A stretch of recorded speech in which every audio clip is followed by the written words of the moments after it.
manakah jiwa-jiwa yang diharamkan oleh Allah masuk pada neraka. Supaya ketika kita memiliki jiwa itu, kita punya akses untuk masuk surga, karena jiwa itu telah diharamkan oleh Allah untuk masuk neraka. Ternyata Rasulullah SAW menyampaikan kepada kita dalam hadis yang diriwayatkan oleh Imam Tirmidzi tentang jiwa-jiwa yang diharamkan oleh Allah untuk masuk pada neraka. Rasulullah SAW bersabda, qala Rasulullah SAW. Nabi bertanya kepada para sahabat, karena metode Nabi ketika menyampaikan ilmu, terkadang beliau melalui metode bertanya, supaya tidak terkesan menggurui dan mendikte. Nabi bertanya kepada para sahabat, ala ukhbirukum biman tuhramu alaihil nar. Kalian tahu nggak siapa orang-orang yang mereka telah diharamkan oleh Allah untuk masuk ke dalam neraka? Kemudian para sahabat menjawab, sesungguhnya mereka tidak tahu. Bala ya Rasulullah, kami tidak tahu ya Rasulullah, siapakah mereka yang telah diharamkan untuk masuk ke neraka. Lalu kemudian Rasulullah menyebutkan 4 kondisi hati, 4 kondisi jiwa yang diharamkan oleh Allah masuk ke dalam neraka. Kemudian Nabi mengatakan, wa ala kulli hayyinin wa layinin wa qaribin wa sahlin.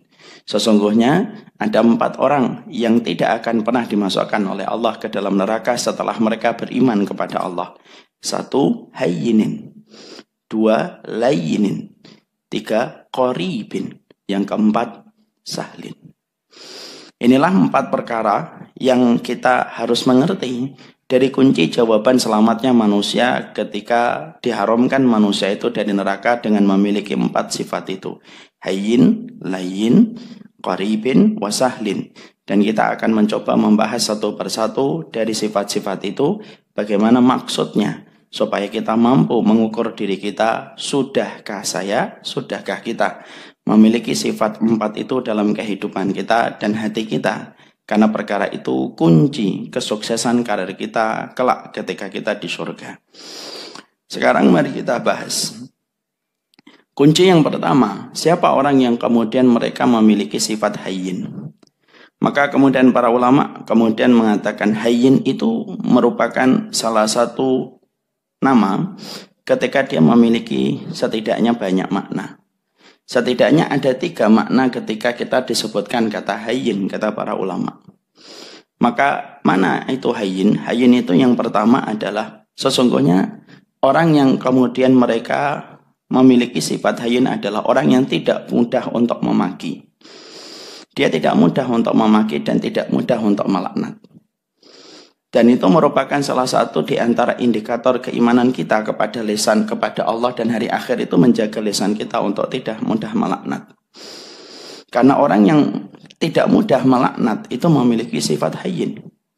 Sehingga dalam setiap perkara-perkara yang dia jumpai, apapun perkara itu, ketika tidak sesuai dengan apa yang dia rencanakan, maka dia tidak terpancing hatinya dan jiwanya untuk melaknat. Padahal kita tahu dalam setiap kultur daerah manapun selalu ada kultur untuk melaknat. Orang Jawa ada kultur melaknat dengan menyebutkan nama anjing, yaitu dalam bentuk Jawa. Orang Jawa Timur punya kultur melaknat ketika mereka menyebutkan binatang jangkrik. Kemudian orang Eropa punya kultur melaknat ketika dia tidak dengan lisan tetapi dengan jari tengahnya. Setiap tempat itu punya kultur untuk melaknat. Islam datang untuk membebaskan manusia dengan menjaga lisan kita. Ketika kita memiliki sifat hayyin, salah satu sifat manis dari hayyin adalah menjadikan kita tidak mudah untuk melaknat. Apalagi ketika kita mendapati hadis Rasulullah yang lainnya. Salah satu orang yang susah mendapatkan syafaat kelak pada waktu hari kiamat adalah mereka yang memiliki sifat untuk mudah melaknat. Makanya inilah yang menjadikan kita di dalam kehidupan kita, di dalam kehidupan lisan, betul-betul jaga lisan kita. Karena sesungguhnya melaknat itu merupakan salah satu perkara yang akan memudahkan seseorang itu tergelincir dalam api neraka ketika mudah melaknat. Terutama ketika laknat itu diberikan kepada Allah, Rasul, dan kepada orang yang beriman. Dan itu perkara yang akhirnya menggagalkan karir kita menuju kepada surganya Allah. Menahan diri kita itu merupakan bagian dari sifat hayyin. Makanya dalam Islam ketika kita marah, Apa kaidah sunnah kalau kita mendapati sifat yang mengundang dan memancing kita untuk marah? Diperintahkan kita untuk meninggalkan tempat. Diperintahkan kita untuk bergerak yang asalnya berdiri kemudian duduk. Yang asalnya duduk mungkin tiduran. Diperintahkan kita untuk wudhu. Bahkan diperintahkan kita untuk sholat. Karena semua itu kaidah sunnah. Ketika kita terpancing kemarahan dengan itu, supaya kita tidak mudah melaknat dalam setiap perkataan yang kita ucapkan kepada apa yang kita benci ketika terjadi dan menimpa kepada kita. Makanya bisa jadi ada orang yang mereka itu jauh gitu dari kebenaran, itu disebabkan karena ada seorang muslim yang mudah melaknat. Dan itulah yang menjadi sebuah kisah tragis dalam kehidupan seorang muslim. Ada kisah nyata, Bapak dan Ibu. Ada seseorang yang kemudian dia melakukan yaitu satu kesalahan. Lalu dia berada pada komunitas muslim ketika dia melakukan kesalahan itu. Ketika dia melakukan kesalahan tersebut, maka orang-orang muslim tidak mampu mengendalikan lisannya, kemudian langsung melaknat orang tersebut. Ketika dia dilaknat di komunitas muslim yang dia berharap justru dia mendapatkan kenyamanan, akhirnya menjadikan dia kecewa. Dia pergi. Dia asalnya tidak pernah datang ke diskotik, mencoba karena sedang kecewa dengan komunitas muslim. Ketika habis melaknat dia atas satu kesalahan yang dia lakukan, akhirnya dia mencoba untuk mendatangi diskotik pada waktu malamnya. Dan ketika pada waktu malamnya, ketika mendatangi diskotik, karena tempat yang baru dia injak, dia kaget, suasana bising dan lain sebagainya. Ketika dia memesan minuman, maka minuman itu secara tidak sengaja kesenggol. Gelasnya pecah, air minumannya membasahi meja. Tapi ternyata bartender yang ada di tempat itu justru senyum kepada orang tersebut. Diambilkan tisu, diambil pecahan gelasnya, lalu dia mengatakan, tidak apa-apa, saya ganti minuman yang baru dan kamu tidak usah membayar tambahan. Maka orang itu langsung berkata di dalam hatinya, saya melakukan kesalahan di tengah komunitas muslim, saya mendapatkan hujatan. Tapi ketika saya berada di bartender, ketika saya melakukan kesalahan, justru dia menghargai saya dan tidak mencela saya. Akhirnya apa yang dilakukan orang ini? Orang ini akhirnya tiap malam mendatangi diskotik disebabkan kekecewaan ketika dia berada pada komunitas muslim, tapi gampangnya seorang muslim melaknat hanya melihat sesuatu yang tidak mereka inginkan. Nah, inilah yang menjadikan kita mengetahui, bisa jadi Pak, ada orang yang hari ini mereka menjauh dari panggung kebenaran bukan karena fitrahnya senang pada kebatilan.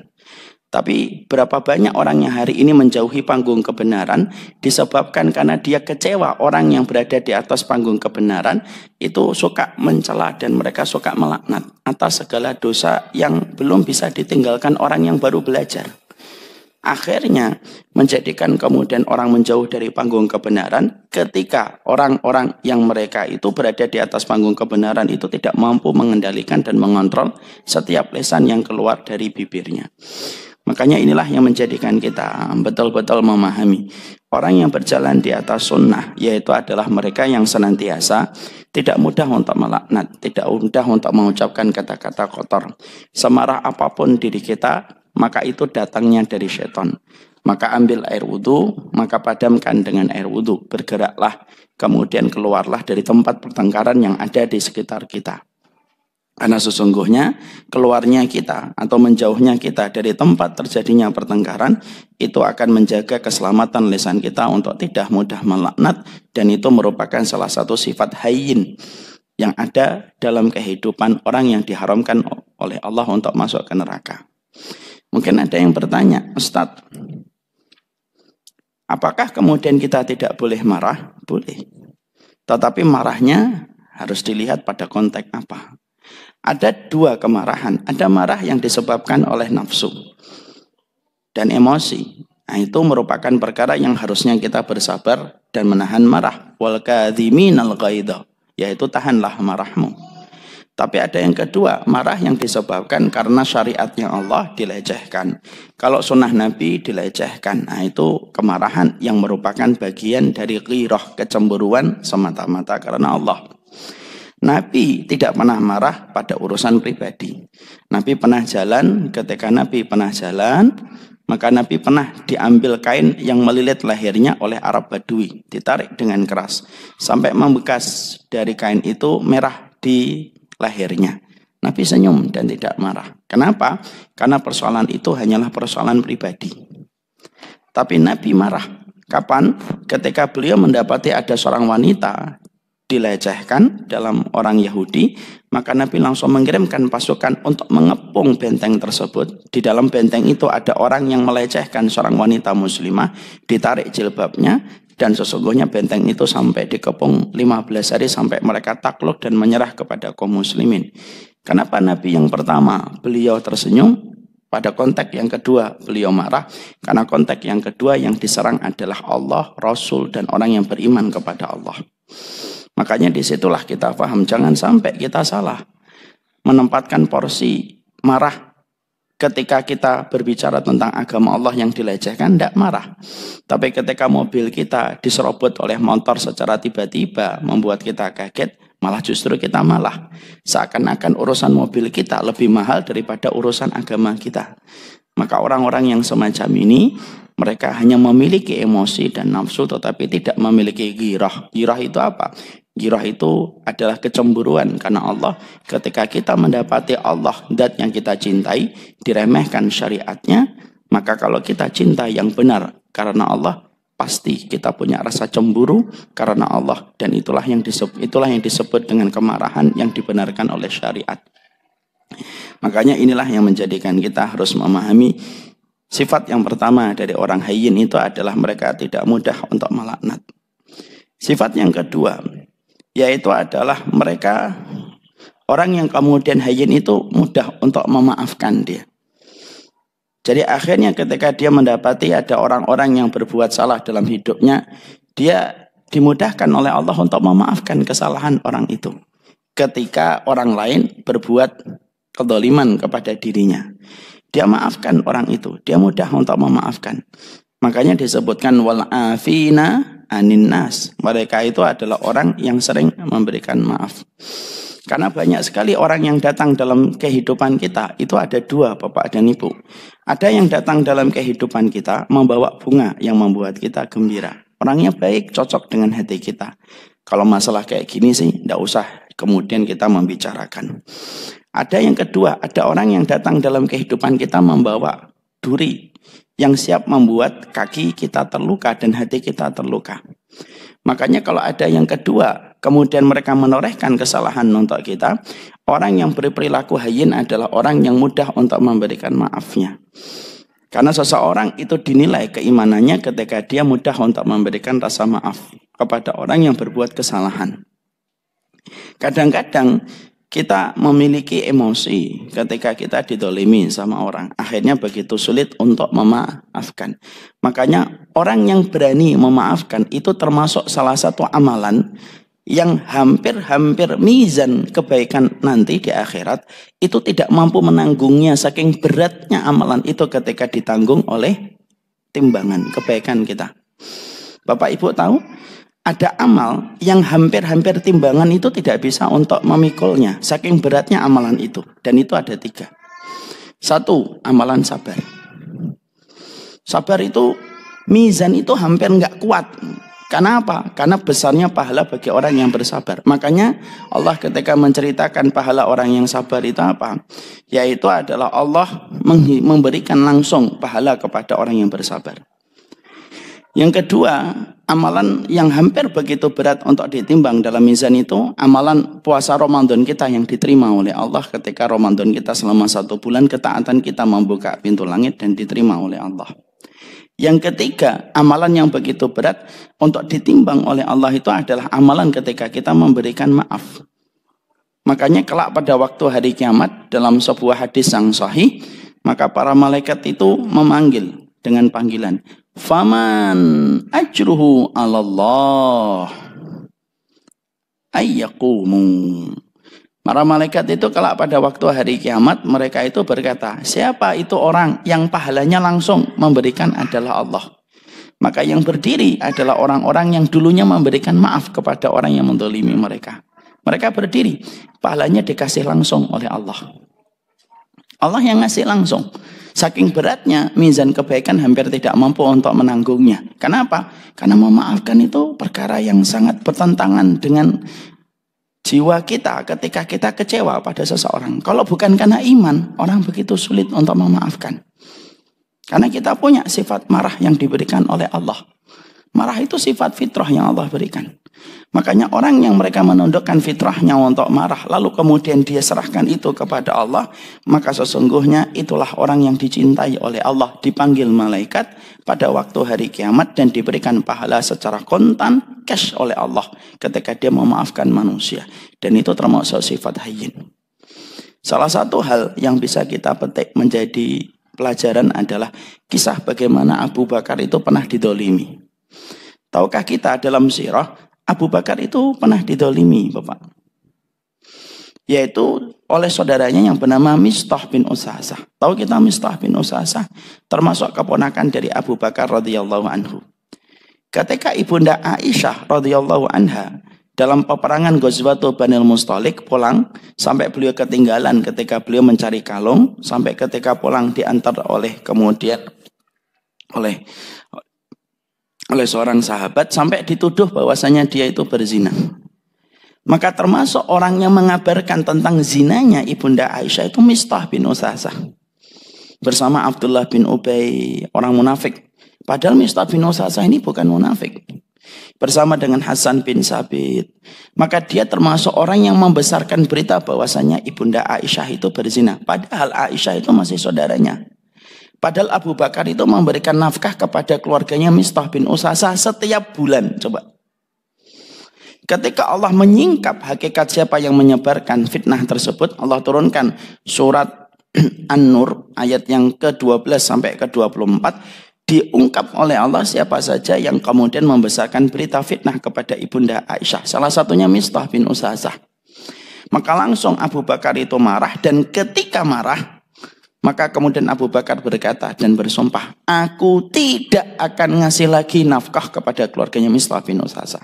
Padahal keluarga itu keluarga miskin yang sangat membutuhkan bantuan orang yang beriman. Allah turunkan itu surat Nur, kemudian Allah sampaikan, apakah kamu tidak ingin memaafkan manusia sebagaimana Allah memaafkan dirimu? Langsung Abu Bakar memaafkan Mistah bin Usasah, walaupun dalam hatinya ada rasa kecewa, dimaafkan dan kembali lagi diberikan nafkah oleh Abu Bakar, walaupun keluarga Mistah bin Usasah pernah memfitnah putrinya Aisyah berzina. Berzina, Pak, bukan suatu persoalan yang ringan. Maka itulah yang disebut dengan sifat hayyin. Hayyin itu mudah memaafkan. Itulah Abu Bakar.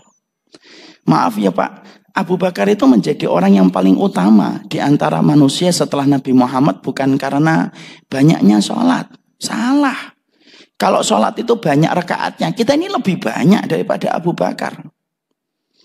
Wong Abu Bakar itu masuk Islam umur 38 tahun, meninggalnya 63 tahun. Berarti berapa tahun itu? Sekitar 32 tahun. Ya, 25, ya, 25 tahun. Saya aja umur 38, 39. Kalau saya baliknya 12 tahun, berarti saya sudah lebih dari kemudian 18 tahun. Itu kemudian sepanjang itu. Sholatnya kita, Pak, mungkin lebih banyak daripada sholatnya Abu Bakar. Puasanya kita lebih banyak dari puasanya Abu Bakar, Pak. Karena Rasulullah itu, beliau puasa Ramadan selama hidupnya hanya 9 kali. Karena disyariatkan Ramadan tahun 2 Hijriah. Sama dengan Abu Bakar pun 9 atau 10 kali. Puasanya kita lebih banyak. Tapi kenapa rakaat kita, puasa kita lebih banyak daripada rakaat dan puasanya Abu Bakar? Tapi kita ini tidak bisa menandingi Abu Bakar. Kita lupa. Yang menjadikan Abu Bakar menjadi manusia yang paling utama setelah Nabi Muhammad, itu bukan karena banyaknya sholat. Bukan karena banyaknya puasa. Tapi kondisi hatinya. Ketika kemudian ikhlas dan kondisi hatinya ketika dia memiliki kebesaran jiwa yang sangat dicintai oleh Allah. Makanya itulah yang dikatakan Ibnu Qudamah. Ma faddalallahu Abu Bakar bi salatihi wala siyamihi wala shadaqatihi walakin ma waqara fi qalbihi. Abu Bakar itu menjadi manusia yang paling utama setelah Nabi Muhammad bukan karena banyaknya sholat, bukan karena banyaknya puasa, bukan karena banyaknya sedekah. Tapi Abu Bakar itu menjadi manusia yang paling utama setelah Rasulullah itu karena hatinya.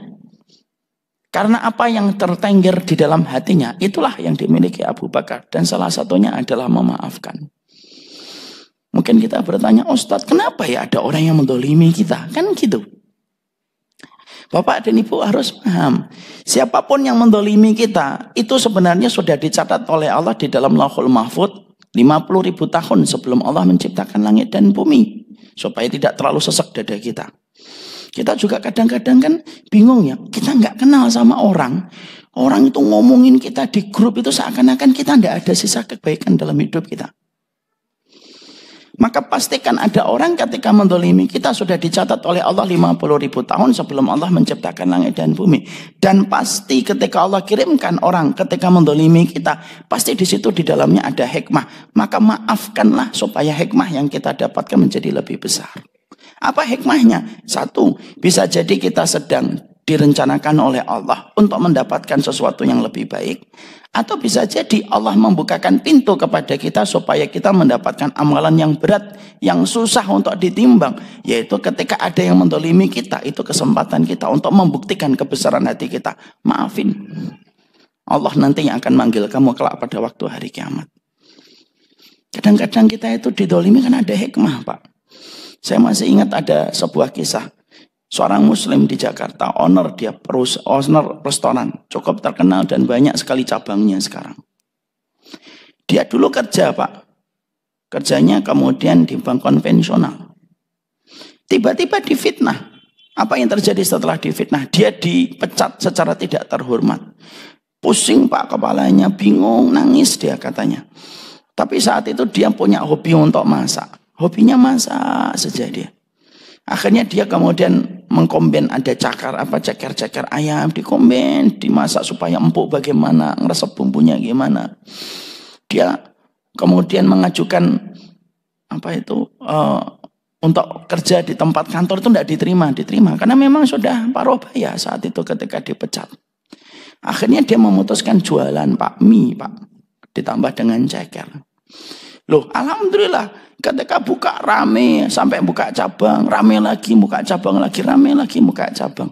Loh, sampai hari ini ketika saya ngajar di restoran beliau, dia berkata sama anak, Ustadz, kalau Ana bisa ketemu lagi dengan orang itu, saya maafin Ustadz, dan saya ridho, bahkan saya senang.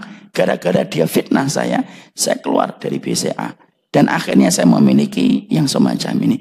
Coba kalau saya tidak difitnah dia. Mungkin saya masih kerja di BCA dan mungkin kemudian pekerjaan saya susah berkah dan akhirnya masih tersentuh dan yang haram. Tapi gara fitnahnya dia, akhirnya saya keluar dan mendapatkan sesuatu yang lebih baik. Itu namanya hikmah, Pak. Itu namanya hikmah.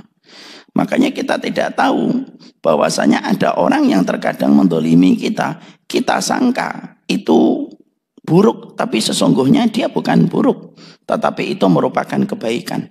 Makanya kalau ada yang mendolimi kita, siap untuk dimaafkan. Biar Allah nanti yang mengatur bagaimana kedoliman itu akan menimpa kepada dirinya. Orang yang kita maafkan di dalam kita mendolimi kita. Apakah orang yang kita maafkan ketika mendolimi kita, nanti kemudian Allah akan mengampuni dosa? Tidak bisa, Pak. Dolim itu utang, Pak. Yang pasti Allah bayar sebelum orang itu mati. Jadi kalau kita maafkan itu pun juga tidak menjamin orang yang mendolimi kita akan dibebaskan dari hukuman Allah. Karena Rasulullah mengatakan babani maftuhani muajjalani yaumil qiyamah, muajjalani fid dunya. Ada dua pintu yang tidak pernah Allah tutup pintunya, selama-lamanya pintu itu tidak pernah ditutup. Yang mana kalau ada orang melakukan dosa itu pasti Allah balas sebelum dia mati, kata Rasulullah. Satu, uququl walidain, durhaka sama orang tua itu utang. Kita bentak orang tua hari ini, siap-siap. Anak kita ketika gede akan bentak bapak sebagaimana bapak pernah bentak orang tuanya. Kenapa? Durhaka sama orang tua itu utang. Yang kedua, al-baghyu. Al-baghyu itu zalim sama orang. Makanya kalau kita dolimin orang, kok orang itu diem, Pak, ketika kita dolimin, hati-hati loh. Dia telah menyerahkan kepada Allah dan Allah adalah zat yang paling benci kedoliman manusia kepada manusia. Makanya ketika maafin, tidak akan menghilangkan hukuman dari Allah. Sudah maafin. Kemudian kalau bisa mintakan ampunan untuknya supaya Allah pun akan mengampuni kita. Bukankah kita senang diampuni oleh Allah? Sebagaimana itu pula yang harusnya kita lakukan kalau kita ingin memiliki sifat hayyin, maafkan. Kalau saya mau maafkan, tidak bisa keadaannya balik sebagaimana semula. Iya, tidak apa-apa karena memang tidak bisa kondisi sebagaimana pertama. Tapi yang penting kita ngomong, saya maafkan dia. Maka Bapak akan dipanggil oleh malaikat untuk mendapatkan pahala langsung dari Allah Subhanahu wa taala. Itu sifat hayyin yang kedua. Sifat hayyin yang ketiga yaitu adalah teduh jiwanya. Artinya ya betul-betul jiwanya tenang. Tidak terburu-buru memutusi segala sesuatu. Dia teduh jiwanya. Hatinya bersih. Salamatus sodr. Kalau sebagian para ulama mengatakan hayyin itu salamatus sodr. Salamatus sodr itu hatinya lapang. Betul. Itu hayyin. Makanya kalau kita mendapati saudara kita itu salamatus sodr. Salamah itu selamat sodr itu dadanya. Maka dia pasti akan melihat setiap orang itu pasti akan dilihat kebaikannya. Dan dia tidak memiliki waktu dan tidak memiliki kesempatan untuk melihat keburukan. Dan dia akan terus memberikan udzur kepada saudaranya ketika ada sesuatu yang terjadi antara dirinya dengan saudaranya. Udzur itu apa Ustaz? Udzur itu alasan yang kita datangkan untuk membenarkan sikap saudara kita. Itu namanya udzur. Makanya itu yang disebut dengan salamatus sodr. Hayyin itu salamatus sodr, Pak. Kalau tiba-tiba kita dapetin fulan gini, kasih udzur, Pak. Kadang-kadang kita tidak tahu apa yang sedang terjadi, yang tidak diketahui oleh mata kita, tapi justru di situ menjadikan dia melakukan perbuatan itu. Kalau kita punya udzur, akan menciptakan dada kita itu lapang, tidak diisi oleh manusia. Dan kita tidak kepikiran orang terus, Pak. Kenapa? Karena kita memberikan udzur kepada setiap kaum muslimin. Makanya sampai para ulama terdahulu mengatakan, kalau kamu mendapati ada saudaramu melakukan kesalahan, berikan 70 udzur, Pak. Kalau 70 udzur yang kamu berikan ini sudah tidak ada, habis, maka kamu tidak lagi bisa memberikan udzur, alasan untuk membenarkan sikap dia dan perkataan dia, maka katakan kepada dirimu, bisa jadi dia punya udzur yang tidak aku ketahui. Karena apa, Pak? Masya Allah. Karena sesungguhnya apa yang kita lihat itu belum tentu benar. Makanya orang yang salamatus sodr itu enak, Pak. Ngelihat orang itu selalu dengan kacamata positif. Itulah yang disebut dengan ainur ridho. Mata itu ada dua. Ada ainur ridho, ada ainus sukhti. Ainur ridho itu Pak, mandang orang itu baik. Ada yang kedua yang disebut dengan ainus sukhti. Ainus sukhti itu melihat orang itu pasti jeleknya, pasti buruknya. Iman itu akan membedakan kita ini punya ainur ridho atau punya ainus sukhti. Kalau mata kita ainur ridho, setiap kita melihat orang itu pasti ada kebaikan. Tapi kalau kita melihatnya ainus sukhti, maka ainus sukhti itu melihat sesuatu itu pasti buruk dia. Dan pasti murka kepada apa yang dia jumpai. Itu ainus sukhti, Pak. Nah kalau sudah ainus sukhti, apapun yang dilakukan orang salah. Makanya kita memiliki ainur ridho. Ainur ridho itu termasuk mata ridho. Dan kemudian kita akhirnya apa? Melihat orang postingannya dibawa makna yang baik. Bapak ketika ngelihat ada temannya umroh, kok kemudian foto di depan Ka'bah, nggak ngomong, riya ini. Enggak. Oh mungkin dia foto di depan Ka'bah karena saking senengnya tidak pernah datang ke Ka'bah. Itu ainur ridho, Pak. Walaupun kita tahu ya, menyembunyikan amal tentunya yang paling baik. Tapi kalau ada saudara kita ketika dia misalnya dia foto di depan Ka'bah, foto ketika lagi tawaf, Pak. Yang mana ilmu kita tahu bahwasanya menyembunyikan amal itu lebih baik. Tapi kalau Bapak ainur ridho, Bapak akan berkata, oh mungkin dia saking nikmatnya ketika tawaf, dia ingin berbagi sama kita. Tapi kalau ainus sukhti, apa ini? Depan Ka'bah foto-foto. Riya, itu ainus sukhti, Pak. Padahal kita tidak ngerti kan apakah itu riya ataukah tidak. Kita tidak boleh menghakimi hati orang lain, Pak, apakah ikhlas atau tidak ikhlas. Kalaupun kita melihat ada orang yang sedang memperlihatkan amal, bahwa makna yang baik, walaupun kita tahu kalau kita yang melakukan, kita lebih baik menyembunyikan amal. Itu kan Bapak yang sudah tahu ilmunya. Tapi banyak saudara kita yang tidak tahu. Makanya orang ketika punya salamatus sodr, pandangannya itu selalu membawa kepada kebaikan, Pak. Makanya dalam Islam itu, wallah, Kalau kita tidak punya sifat hayyin, dihukum itu sama Allah. Itu jaminan dari Allah itu. Kalau kemudian jiwa kita bawa terus untuk melihat yang buruk, mungkin hari ini kita masih bisa tersenyum, besok kita tidak bisa tersenyum. Kenapa? Orang yang selalu mendatangkan keburukan untuk saudaranya, maka sebagaimana itu akan kemudian didatangkan keburukan untuk dirinya. Kita lihat kisah nyata Pak, seorang ulama salaf. Ada ulama salaf namanya Makhul. Makhul itu sholat masjid jami. Ketika dia sholat di masjid jami, ada di sampingnya nangis. Gitu. Padahal itu waktu sholat siang. Makhul langsung berkata di dalam hatinya, riya, nangis saja di tengah-tengah orang. Mbok nangis itu nanti malam itu loh, tidak ada orang. Riyanya kebangetan. Itu tambahan dari saya. Riyanya kebangetan. Udah, itu pun hanya di dalam hati, Pak. Tidak di-share di grup, apalagi di-share di grup. Karena tidak ada grup saat itu. Makhul ulama salafus salih. Makhul setelah itu kemudian pergi pisah dengan orang yang dia sangka riak ketika nangis di masjid. Siang-siang. Malam Makhul itu ketika sholat malam tidak bisa nangis, Pak. Bingung dia, kok tumben saya nggak bisa nangis. Hari yang kedua tidak bisa nangis. Hari yang ketiga tidak bisa nangis. Tentunya kita paham, Pak. Ulama salaf, ulama dulu, kalangan solih terdahulu, kalau mereka tidak bisa nangis itu, mereka itu cuma mikir satu, pasti karena dosa. Ini dosa apa kok saya nggak bisa nangis sudah sampai 3 hari. Duduk dievaluasi lagi satu persatu, diingat dosa apa, nggak ketemu Pak. Lu sampai 1 bulan itu nggak bisa nangis. Setelah 1 bulan tidak bisa nangis, tuh Makhul betul-betul sedih aja tidak bisa nangis. Makhul kemudian berkata, apa ya? Dipikir lagi, ya Allah, saya dulu pernah berprasangka yang buruk kepada orang yang sholat di samping saya. Ketika dia nangis, saya sangka nangisnya itu riak. Kaget dia. Langsung dia pergi, berbenah pakaian, datang ke masjid tersebut, Pak. Ketika datang ke masjid tersebut, dicari satu persatu orang yang dia lihat itu. Masya Allah. Ketemu, Pak. Ketika ketemu, dia langsung minta maaf. Dia langsung peluk, menyampaikan kesalahan dia ketika pernah berburuk sangka. Padahal berburuk sangka itu di dalam hati. Berburuk sangka dalam hati. Belum di-share, belum ditulis, belum diceritakan sama orang.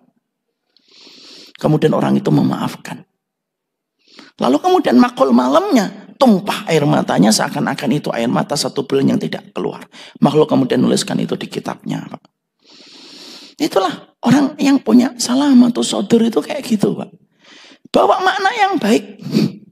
Kalau dia beriman sama Allah dan Rasulnya, bawa makna yang baik. Kadang-kadang kita ini, Masya Allah, mungkin saya ya, kita ngelihat status orang tidak seneng.